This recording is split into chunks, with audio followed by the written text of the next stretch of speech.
বাংলাদেশ পাকিস্তান দুই চিরপ্রতিদ্বন্দ্বী দলের লড়াই মানেই মাঠে উত্তেজনা, গ্যালারিতে উন্মাদনা। এই দুই দেশের ক্রিকেট লড়াই ঘিরে বাংলাদেশের ভক্ত সমর্থকদের আগ্রহ বরাবরই তুঙ্গে। এবার সে উত্তাপ আরও একটু বাড়ি দিয়েছে বাংলাদেশ ক্রিকেট বোর্ড।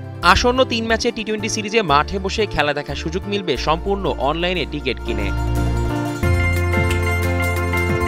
বিসিবির এই উদ্যোগ নিঃসন্দেহে দেশের ক্রিকেট ভক্তদের জন্য সময়োপযোগী এবং আধুনিক এক পদক্ষেপ। মঙ্গলবার বিসিবির পক্ষ থেকে বিষয়টি আনুষ্ঠানিকভাবে নিশ্চিত করেছেন বোর্ড পরিচালক মাহবুব আনাম।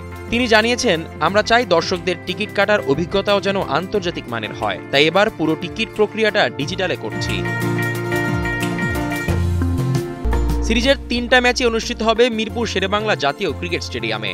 তারিখগুলো যথাক্রমে 20, 22 ও 24 জুলাই। খেলা দেখতে আগ্রহীদের এখনই রেজিস্ট্রেশন করে রাখতে হবে বিসিবির official ticket website govcbticket.com.bd। Registration শেষে একটা অ্যাকাউন্ট থেকে সর্বোচ্চ 4টা টিকিট কেনা যাবে।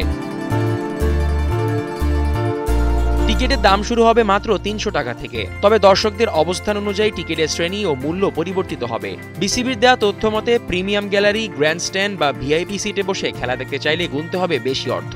তবুও ন্যায্য মূল্যই গ্যালারিতে বসে খেলা উপভোগ করতে পারবে হাজার হাজার ক্রিকেট প্রেমী।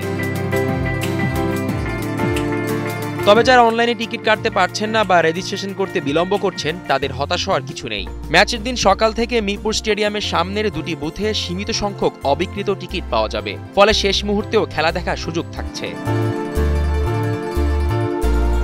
এই ডিজিটাল টিকিট বিক্রির পেছনে আর্থিক অংশীদার হিসেবে রয়েছে মধুমতি ব্যাংক। বিসিবি ও মধুমতি ব্যাংকের মধ্যে নতুন করে 3 বছরের চুক্তি হয়েছে, যার আয়তায় ব্যাংকটি ক্রিকেট বোর্ডকে প্রদান করছে 3 কোটি টাকা। এই অর্থ দেশে ক্রিকেট অবকাঠামো ও পরিচালনায় গুরুত্বপূর্ণ অবদান রাখবে বলে আশা প্রকাশ করেছে বোর্ড।